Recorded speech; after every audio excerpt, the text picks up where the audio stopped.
Алып келуге ұяламын, олардың үйіне барсам өздерінің жеке үй бөлмелері болады. Соларға қарап қызығып, менде бөлмем болса деп армандаймын. Ассаламу алейкум, құрметті жамағат. Бүгін біз Жамбыл облысы Қордай ауданындамыз. Бұл жерге бізді алып келген далада қалып жатқан 6 қыз. Неге далада қалып жатыр дейміз? Мынау барак үйді, яғни қосылмалы үйдің бір комнатасында жалдап тұрып жатқан 6 қызбенен жалғызбасты анамыз бар екен. Бұл жерде квартирадан шығыңдар деп жатыр екен. Уақыт берген 2-3 күнде шығыңдар деп. Және бұл жерден шыққан күннің өзінде басқа квартираларға барған кезде 6 қызбен алмайды. Қанша жерге барамыз дейді, 6 баламен квартираға алмайды дейді. Сондықтан да жесірін жетімін жылатпаған қазақпыз. Соны бірі дәлелдеп көмек көрсетейік. Пайғамбарымыз саллаллаху алейхи уассалам айтады: кімде-кім бір мұқтаждың қажетінде болса, қияметте Аллах тағала оның қажетінде болады дейді. Сондықтан да мұқтаждың қажетінде болайық, жетімдерді, жесірлерді жылатпайық ағайын. Қазір ішке кіріп, өздеріңізбен өз аузынан естейік, яғни көрсетейік. Сен қанша граммдан бар сен? Диплом.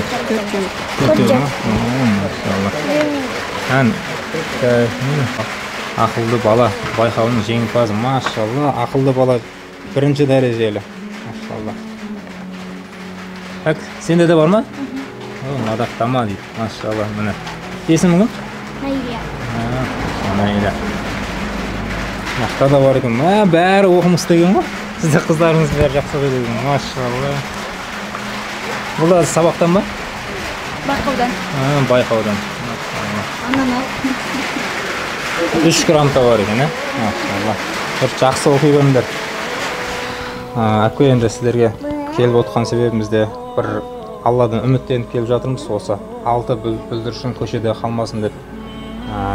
Енді мән жайды бір өзіңіз түсіндіріп жіберсеңіз, қалай бұл жағдайға түстіңіздер? Күйеуіңіз қайда? Сәлеметсіздер ме? Мен есімім Дамира Лезет қызы. 6 қыздың анасымын. Жолдасымен заңды түрде 2 жыл бұрын айырылысып кеткем.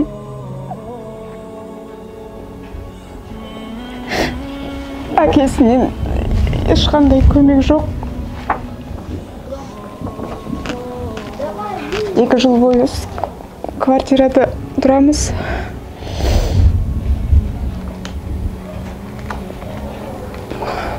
Қазір баспана бойынша квартирадан шығып жатқан ба? Иә, қазір осы айдың аяғына дейін негізі қалдырған. Келесі айдың 5-іне дейін 5 күнге уақыт берді бізге. 6 баламен 3 күн квартираға алмайды қазір. Сабаққа да жақын қалып, балаларымды қайда орнатып, қайда оқытарым білмеймін.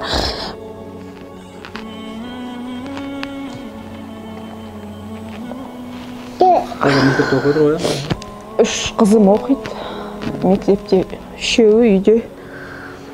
Садикке де жібере алмаймын, себебі бір пособиемен отырмын. Тамақтарына, киімдеріне жетпей қалады. Сен өзің үйің болған қалайсың ба? Иә, қалаймын. Папаң, әкелерің көмек көрсетіп тұра ма, көмек көрсетпей ма? Жоқ, көмектеспейді. Ақша көмек көрсетпейді. Мектептен алып кетіп, үйге алып кеп тастамайды, ондай жоқ па? Жоқ. Өзің комнатаң болған қалайсың ба? Әр комнатада өздерің комнаталарың болған? Иә, қалаймын. Қазір мына үйден енді шыққаннан кейін басқа өзіңнің бір үлкен үй болған қалайсың ба?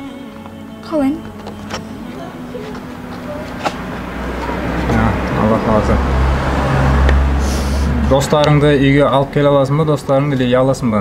Кішкентай үйге кіргізуге.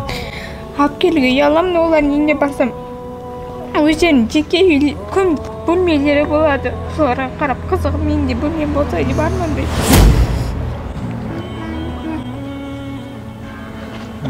Алла қаласа. Алла қаласа, бізде жомарт халық бар. Бірге шешеміз деген ниеттеміз. Міне, құрметті жамағат, бұл жерде 6 бүлдіршін көшеде қалып жылап отқанына бізде қарап тұра алмаймыз. Алла қаласа бірігіп көмек көрсетейік. Бұл жерде квартирадан шығарып жіберетін болса, басқа квартира алмайды 6 қызбен. Сондықтан да өздерінің баспанасы болғанына не жетсін. Сен өзің комнатаң болған қалайсың ба? Қалайын. Өзің үйің болған қалайсың ба? Қалайын. Мамаң бір өзі қиналып кетті ма сендерге қарауға? Кейін өскеннен кейін мамаңа көмек көрсетесің ба? Арманың не? Сен атың кім еді? Камила. Камила, сен арманың не?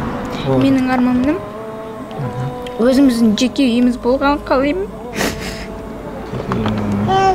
Кейін ол үйде не істейсіңдер? Мамаңа көмек көрсетіп жүресің ба? Иә. Сен арманың не? Сен де үй болған қалайсың ба? Мен де үй болған қалаймын. Бәріміз бай болсақ деймін, жеке үйіміз болсақ деймін.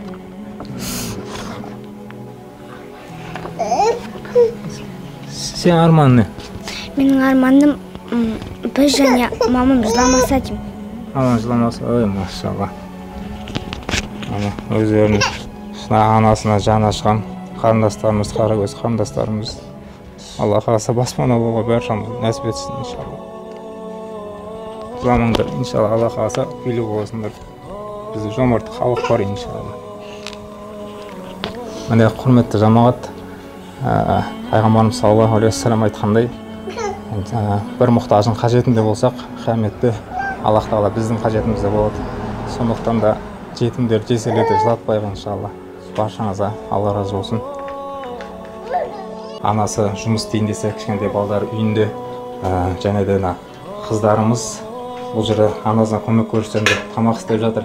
Ақиқатында негізінде бүлдіршіндер бұл жастарында ойнап, көшеде қыздармен ойнап жүретін уақыт еді. Бірақ заманның талабына қарай, жоқшылықтың несіне қарай аналарына көмек көрсету үшін кішкентай қыздарымыз тамақ дайындап жатыр. Тамақ істеп жатыр.